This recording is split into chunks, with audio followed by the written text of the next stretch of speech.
వైఎస్ఆర్ జిల్లా Kadapa MLA Madhavi Reddy water plant రాజకీయాలకు తెరలేపారు.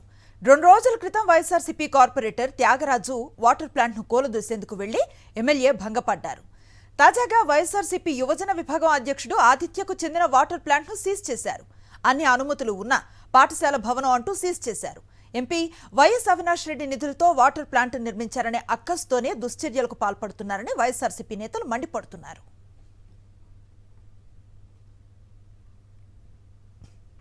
దీనిపై మరింత సమాచారం కడప నుంచి మా ప్రతినిధి శ్రీనివాస్ అందిస్తారు. కడపలో తెలుగుదేశం పార్టీ నాయకులు వాటర్ ప్లాంట్ రాజకీయాన్ని మొదలుపెట్టారు. మొన్న ఏదైతే 26వ డివిజన్కి సంబంధించి కార్పొరేటర్ త్యాగరాజుకి సంబంధించిన వాటర్ ప్లాంట్ కోల్దోసేందుకు వెళ్ళి వెనక్కి తగ్గినటువంటి టీడీపీ నేతలు ఇప్పుడు మనం చూస్తున్నాము. ఈ బిల్డింగు ఏదైతే ఉందో ఇది ఆదిత్య ఫౌండేషన్ అనేటువంటి సంబంధించి ఒక ఆర్గనైజేషన్కి వాటర్ ప్లాంట్ కింద ఇచ్చినటువంటి పరిస్థితి. ఎంపీ నిధులతో దీన్ని నిర్మించారు. కీలకంగా దీంట్లో ఏదైతే కార్పొరేషన్కి సంబంధించి శానిటైజేషన్ ఏదైతే దానికి సంబంధించిన సామాగ్రి పెట్టేటువంటి బిల్డింగుగా ఉండేది. ఈ బిల్డింగుని ఇప్పుడు దాన్ని దేనికి ఉపయోగించడం లేదని చెప్పి వాటర్ ప్లాంట్కి ప్రజల దాహార్తిని తీరుస్తుందనే ఉద్దేశంతో కార్పొరేషన్ స్టాండింగ్ కౌన్సిల్ ఒక తీర్మానం చేసి వాటర్ ప్లాంట్ పెట్టుకునేందుకు కూడా అనుమతించినటువంటి పరిస్థితి ఉంది. కానీ ఏదైతే మున్సిపల్ అధికారులు మాత్రం దీనికి అనుమతి లేదు, ఒక పాఠశాలలో పెట్టారు అని చెప్పేసి లేనిపోయినటువంటి సాకులన్నీ చెప్తూ దీన్ని ఇప్పుడే సీజ్ చేసినటువంటి పరిస్థితి ఉంది. కేవలం వైఎస్ఆర్సీపీకి సంబంధించినటువంటి వాళ్ళ వాటర్ ప్లాంట్ల మీదనే టార్గెట్ చేస్తూ అధికారులు ఇలా చేస్తున్నారని చెప్పి వైఎస్ఆర్సీపీ నేతలు కూడా ఆరోపిస్తున్నారు. వాటర్ ప్లాంట్కు సంబంధించి వైఎస్ఆర్సీపీ యువజన విభాగం అధ్యక్షుడు ఆదిత్య ఉన్నారు. చెప్పండి, మీ వాటర్ ప్లాంట్కు సంబంధించి వాళ్ళు ఏం చెప్తున్నారు, ఎందుకు సీజ్ చేశారు? మా వాటర్ ప్లాంట్ మాకు ఒక వ్యక్తిగా ఇచ్చింది కాదు, ఒక సంస్థకి ఇచ్చింది.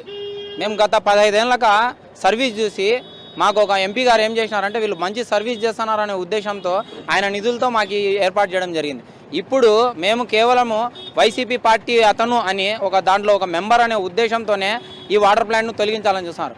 ఇక్కడ దాదాపు 3 వార్డులు వస్తాయి. 3 వార్డుల ప్రజల్లో దాదాపు దళితులు బీసీ వర్గాలు ఎక్కువ ఉన్నాయి. దళితులు బీసీ వర్గాలకు స్వచ్ఛమైన తాగునీరు ఇవ్వకూడదు అనే ఉద్దేశంతోనే కడప ఎమ్మెల్యే గారు ఈ విధంగా ప్రవర్తిస్తున్నారు. నిజంగా ఇది చాలా ఘోరమైన దుర్చర్య. అన్ని ఆధారాలు ఉన్నప్పటికీ గవర్నమెంట్ ద్వారా అన్ని పర్మిషన్లు తీసుకున్నప్పటికీ కేవలం ఎంపీ గారి నిధులతో ఇక్కడ ప్రజాసేవ చేస్తాము. వాటర్ ప్లాంట్లో ప్రతి ఒక్కరికి పేదలకు నీళ్ళు అందించే దిశగా పోతా అంటే అది కన్నుగుట్టి ఇది దౌర్జన్యంగా వీళ్ళ వద్ద నుంచి లాక్కోవాలా, వీళ్ళంతా వైసీపీ మద్దతుదారులు, వీళ్ళను అణిచివేయాలనే ఒక సంకల్పంతోనే మాధవరెడ్డి గారు ఈ చర్య చేస్తున్నారు. వైఎస్ఆర్సీపీ నాయకులు శివాగౌడ్ ఉన్నారు. చెప్పండి, ఏం జరుగుతుంది అసలు? ఇట్లా వాటర్ ప్లాంట్ల మీదనే ఈ విధమైనటువంటి దాడులు ఎలా తీసుకుంటారు? ఇది చాలా దుర్మార్గమైన విషయం. పక్కన ఉండేదంతా పేద బడుగు వర్గాలకు సంబంధించిన వాళ్ళు. అటువంటి వాళ్లకు 5 రూపాయలకు 3 రూపాయలు, కేవలం 3 రూపాయలకు కూడా నీళ్లు అందిస్తూ ఉన్న పరిస్థితి. ఇటువంటి సమాజ సేవ చేస్తామంటే అది ఆమె హర్షించలేక ఇంకా ఎంకరేజ్ చేయాలా.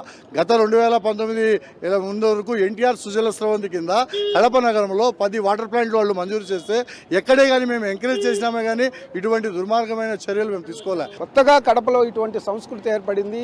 ఏదైతే ప్రజలకి ఉచితంగా కానీ తక్కువ రేటుకి మంచినీరు ఇస్తున్నప్పటికీ మంచినీటి ఏదైతే వాటర్ ప్లాంట్లు ఉన్నాయో వీటికి మీదనే టార్గెట్ చేస్తూ ఈ విధమైనటువంటి రాజకీయం చేయడం సరైనది కాదు అని చెప్పేసి కూడా వాళ్ళు చెప్తున్నటువంటి పరిస్థితి అయితే స్పష్టంగా కనిపిస్తుంది.